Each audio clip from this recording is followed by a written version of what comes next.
let us offer our consecration to the Lord. Lord, we offer up to you this day, and we ask that your name be glorified in all that we do.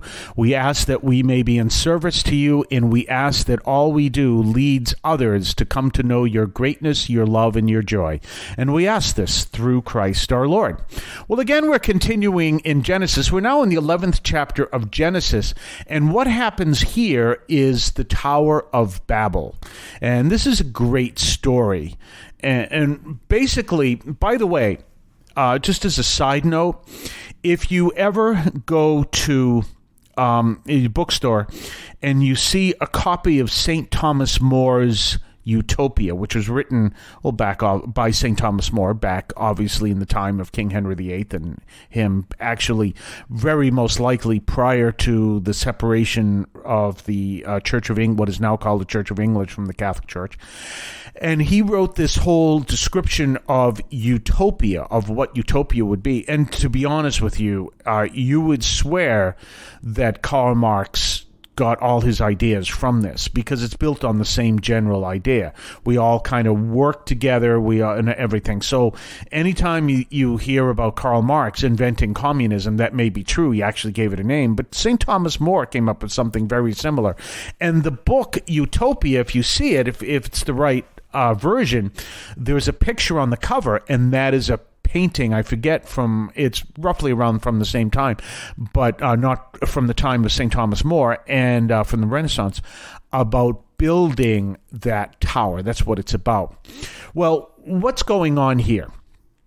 Well, what's really happening, and it's important to understand that we have the whole world, everyone speaks the same language. Well, that would make sense, in a sense, in that people, you have, and even scientists will tell you have a foundational couple, however we understand that. I remember there was this rather interesting theologian got all upset about the concept of Adam and Eve, and I've explained to you how we as Catholics understand Adam and Eve, but he was, and said, don't you know there are at least 5 types of Adams and Eves? Well, I got news for you. If you've ever studied the mechanics of evolution, you would say that was a bigger miracle than that there was one Adam and Eve. That's absolutely true, because the way evolution works, if you understand the mechanics, and I'm not telling you to believe in evolution, I'm just saying how mechanics is that everyone adapts to their environment.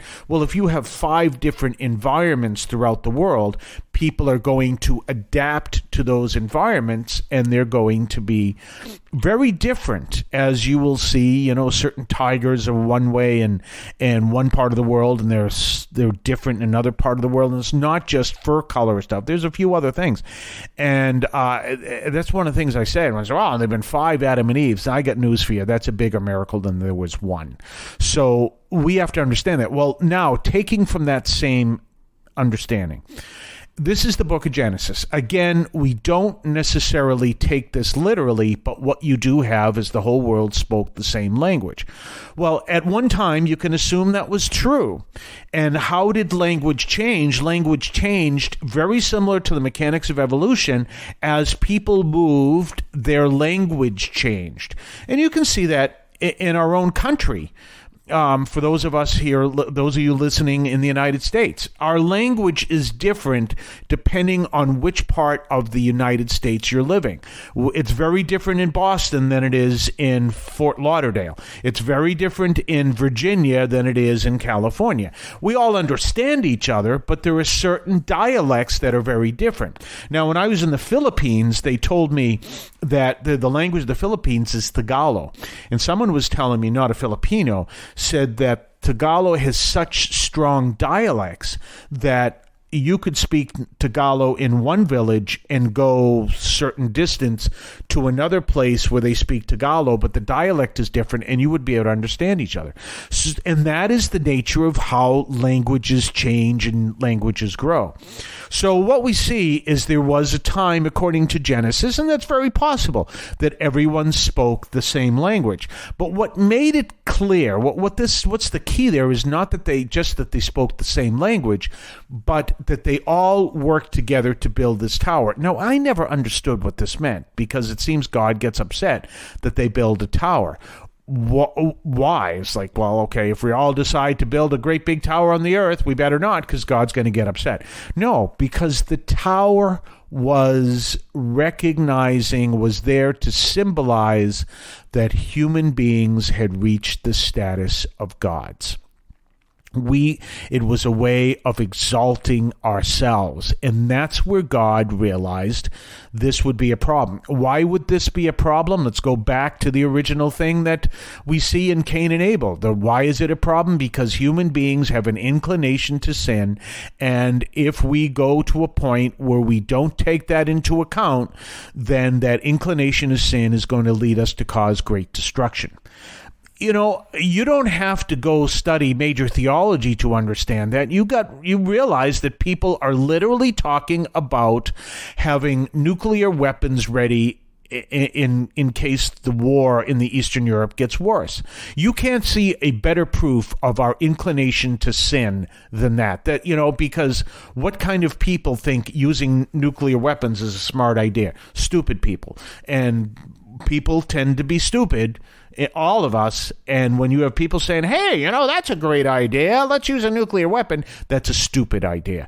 But that comes from our inclination to sin. So you can see this is what God is trying to prevent in the Tower of Babel. We're going to talk more on the other side of the break. You're listening to St. Anthony Overnight from St. Anthony Parish in Allston, Massachusetts. You can now leave a message for us, which we can air and discuss on this program. Just call 617-297-7452. That's 617-297-7452. 617-297-7452. Feel free to call, leave a comment, a question, or even feedback, and we may play it on the air. I can discuss your comment or question as well, so give that a try. 617-297-7452, 617-297-7452. And don't forget our own website, CatholicAudiomedia.com, where you can find that phone number, CatholicAudiomedia.com. And you can also connect to the parish. You can listen to the archives of the show. You can do all kinds of things over there at CatholicAudiomedia.com. Connect to our Substack newsletter. And don't forget, you have a standing invitation to our 10 o'clock a.m. Mass on Sundays. Also at CatholicAudiomedia.com, you can connect to, it's in one of the menu items, connect to our interview page, which has all the interviews we do. So we can check that out as well. So we're continuing to talk about the Tower of Babel. So God realizes that now if man is going to build this huge tower to try to exalt himself to be like God, that's a problem. And we can see that. So well, what's wrong with that? Well, wait till the 2000s. AD, and you're going to see they're going to be talking casually about using nuclear weapons. You'll have this whole thing figured out. So anyway, there you see that God says that's a problem, and that's where the idea of language comes in. People speak different languages. Now, I know some people take this very literally. Other people don't. Remember, this is written, basically comes from oral tradition, and we can take this to understand this is written to the people who are following Moses after the Exodus. It was originally believed that this was written by Moses. We no longer believe this. We believe it was written by various sources. Moses could be one. And we believe this was originally an oral tradition. The people at the time would not be involved in the scientific understanding of where language came from. But they would understand that there were different languages, and so we have this understanding. The symbolism there is that language is there to make us more dependent on God, because when we're dependent only on ourselves, we create disasters, as I talked about before the break. But we are able to learn other languages, but you know what? we're able to learn other languages, but we're not able to learn all the other languages. I speak 3 languages. For some reason, after 5 years of French in junior high school and high school, I cannot speak French. I can speak Spanish and Portuguese, which I didn't study in the same way. There we go. But I speak Spanish and Portuguese. I couldn't guess Chinese. I did try to study Vietnamese. Very different language. It's a tonal language.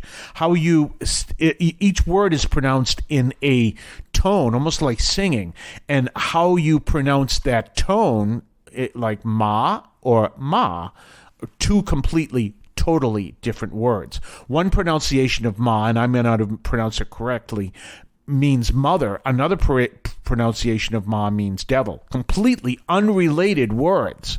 So as you can see, that's a different kind of language. I wasn't going to get that one. I finally decided, let me study Spanish better so I could understand Spanish better than a little bit of Spanish, a little bit of Vietnamese. When I was in St. Rose in Chelsea, there were 4 languages there. Very different languages. And if you've ever seen the language of Khmer, it almost looks like designs. So all these different languages, and we see where they come from. Now, we would understand scientifically to be part of an evolutionary process. Whatever, it doesn't matter. We know that different languages are there, and one of the reasons for that is so that we will become reliant on God and seek God instead of be focused on ourselves. We're going to talk more on Monday. In the meantime, have yourself a blessed day, and we'll see you on Monday. I want to call your attention to Catholic TV, which offers great faith-filled, family-friendly programming 24 hours a day. You can find your cable channel at www.getcatholictv.com, and you can watch online on the free apps or check out the YouTube channel. Daily Mass, Rosaries, the Divine Mercy Chaplet, and the Our Lady of Perpetual Help Novena are all available online and on demand. Check out CatholicTV.com. If you would like to support our program, please consider a donation to St. Anthony Parish in Allston, Massachusetts. There are several ways to consider this. One is to purchase any of our merchandise, which you can find at the shopping tab at CatholicAudiomedia.com. That's CatholicAudiomedia.com. There are coffee mugs there. There's also my latest book, Encounter Christ in Your Humanity, all of which you can find at the shopping tab at CatholicAudiomedia.com.